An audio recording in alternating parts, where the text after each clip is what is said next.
എന്റെ മെമ്പറെ, ഞാൻ ജീവിച്ചിരിക്കും കാലം ഈ റോഡ് കോൺക്രീറ്റ് ചെയ്യാൻ ഞങ്ങൾ സ്വപ്നത്തിൽ പോലും വിചാരിക്കണ്ട. ഞങ്ങൾക്ക് ഈ റോഡ് കോൺക്രീറ്റ് ചെയ്യാൻ പാസ്സായിട്ടുണ്ട്, പക്ഷെ ഇവര് അളവെടുക്കാൻ സമ്മതിക്കുന്നില്ല. അല്ല കുഞ്ഞുമോളെ, റോഡ് കോൺക്രീറ്റ് ചെയ്ത് നമ്മക്കന്നെയല്ലേ നല്ലേ. ഇനി മിണ്ടാണ്ടിക്ക് നാരായണിയെ, അനക്ക് ഇതിനെ പറ്റി എന്താ അറിയാ? കുഞ്ഞീന്താ നിങ്ങൾ എത്ര ബഹളം വെച്ചിട്ടും കാര്യല്ലേ, ഇവര് റോഡ് അളക്കുകയും ചെയ്യും കോൺക്രീറ്റ് ചെയ്യുകയും ചെയ്യും. അമ്പട വീര, എന്നാ പിന്നെ അതല്ലേ ഒന്ന് കാണി. എടുക്കടാ, എന്റെ നെഞ്ഞത്തൂടി എടുക്കാൻ്റെ ഒക്കെ അളവ്. എന്താ നിങ്ങളെ പ്രശ്നം അത് പറ. ഈ മെമ്പർ എനിക്ക് പണ്ടേ കണ്ടുകൂടാ.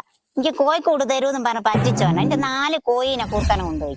അല്ല കുഞ്ഞീന്താ, ഈ ഒരു ചെറിയ കാര്യത്തിനാണോ നിങ്ങൾ ഇങ്ങനെ ബഹളം ഉണ്ടാക്കുന്നത്?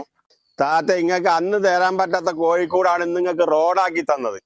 ആണ്, ഞാൻ ഇനി എന്റെ കോയിലെ റോഡ് മേലിട്ട് പോറ്റാ. എന്റെ പാർട്ടി ഭരണത്തിലുള്ള കാലം വരെ ഈ റോഡ് കോൺക്രീറ്റ് ചെയ്യാൻ ഞാൻ സമ്മതിക്കില്ല. അപ്പൊ നിങ്ങളെ പ്രശ്നം പാർട്ടിയല്ലേ? വല്ല 4 കല്ലും അവിടെ ഇട്ട് കുറച്ച് സിമെന്റിന്റെ പൊടി അങ്ങാട്ട് പാറ്റി മെമ്പറെ വലിയൊരു ഫോട്ടോ കാർഡ് വെക്കും. അതിനെന്താ കുഞ്ഞുമോളെ, ഇമ്പൊക്കെ റോഡ് ഉണ്ടാവൂലേ? ഇയാളെ ഫോട്ടോ വെച്ചിപ്പോ അങ്ങനെ വരസണ്ട. എന്റെ പാർട്ടി എന്ന് ഭരണത്തിൽ വരുന്നു അന്ന് ചെയ്താൽ മതി കോൺക്രീറ്റ്.